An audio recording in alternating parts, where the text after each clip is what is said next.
5, please." "Absolutely," he said, as he pushed the elevator button. And there we were, rising in our silver lining box. Damn, he was hot. That 2-button navy business suit barely hid his muscles and broad shoulders as he leaned against the railing. And the goatee with a soul patch, sweet green eyes, and sinful grin. I averted my eyes as he shot a glance my way. The elevator buttons showed floor 5 and floor 6. "Breathe," I remind myself. I straightened my little black dress. "You here for the seminar?" he asked. "Yes. I'm attending the social platforming breakout session this afternoon. Not a bad seminar so far. Your accent is lovely." My brain shouted shut up, but my mouth had no ears. "Welsh, Irish, the red hair and accent were a dead giveaway," he whispered with a wink. "Smart-mouthed Englishman, I see." A ding, and then a slight jar, saved us, kept the rebuttal from destroying our polite banter. The silver doors opened with a rattle.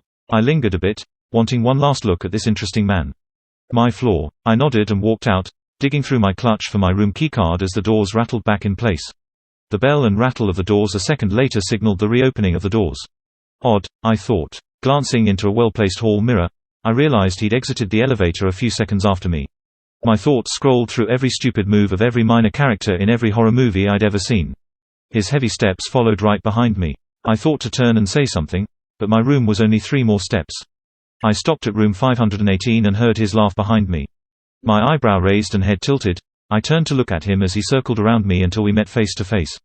He leaned his shoulder against the wall, crossing those long legs at the ankle. "You must have bewitched me in the elevator.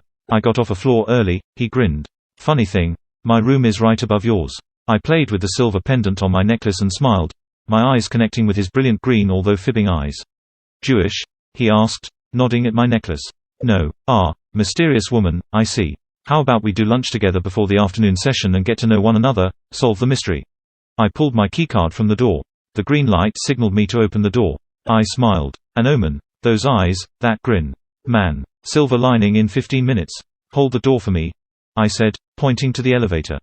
His laugh was infectious. "Clever bird, you are. Careful, Edgar Allan Poe had trouble with a bird if I recall." James Bollinger, marketing manager of Seco," he said extending his hand. Raven Grogan, director of marketing at WC of Ireland," I said shaking his hand, allowing my hand to linger. 15 minutes later, he appeared as the elevator doors opened and I stepped inside. The lobby button was lit like a lighthouse, essential as our cloud of tension transformed into an awkward fog. "Show me your hand," I said. I turned his left hand palm up and checked for a wedding ring or wedding ring mark. Gently, I ran my finger across several lines of his palm. "This is your lifeline, and this your heartline. No W, him, disappointing. W, ding, saved by the bell. I'll tell you after lunch. Mean you are. Genuine colors, CI. An adorable Yoda imitation." I couldn't help but giggle. "Trust me, you have no idea." After a lovely lunch, where I hung on his every word while eating escargot and cousses de Grenouille with a glass of sweet Lambrusco Rosso, I stole away to check in at WC in Ireland. On my cell, I whispered to Glinda, "I found one. He's luscious. Bringing him in this evening.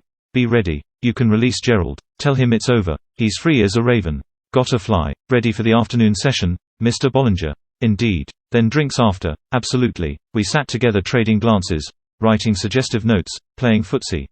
Finally, he reached for my hand under the table. I don't remember a word of the lecture. Our steps slowed as we held hands and bumped into one another.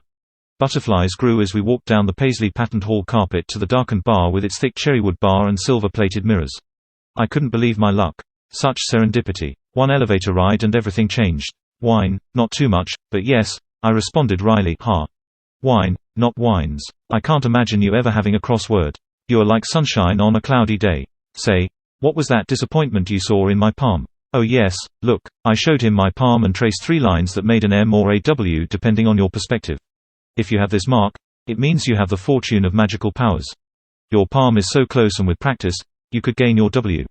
"My W." I tapped my pendant 3 times and his eyes blinked 3 times before turning hazy.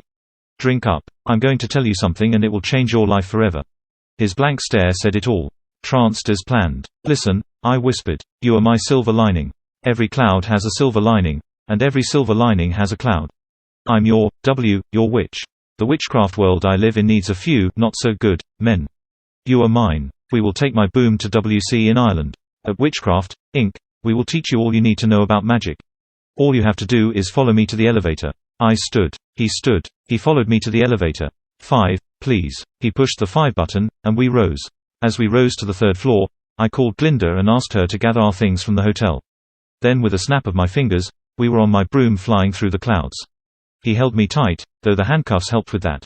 The moonlight was lovely glinting off the silver cuffs. I love instant friends, don't you?